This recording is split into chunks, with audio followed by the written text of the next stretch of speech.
আজকে শেষে কিন্তু বিদায়। আজকে আমার শনিবার, আজকে আমি বিদায় নিচ্ছি এই কাজ থেকে। সর্বমূল্য প্রাইজ আমার কাজের ৪৪,৭০০ টাকা আসছে। মোট কাজ করেছি আমি ১৬-১৭ দিন কাজ করছি এবং ৯ দিন করছি, ৮ দিন করছি একটা যুগালি নিয়ে।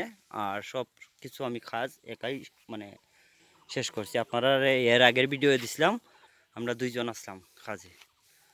সম্পূর্ণ মানে 40/30 গড় আপনাদেরকে দেখাইলাম। এর আগের ভিডিও বলছিলাম 40/30 সেই গড়টা মানে কমপ্লিট কাজ আপনাদেরকে তুলে ধরলাম আপনাদের কাছে। আপনারা দেখুন, দেখে বলবেন, একটা শেয়ার করে দেবেন, সবাইকে দেখার সুযোগ করে দেবেন, আর একটা লাইক, শেয়ার এবং কমেন্ট করে যাবেন। ধন্যবাদ আপনাদেরকে। আসসালামু আলাইকুম।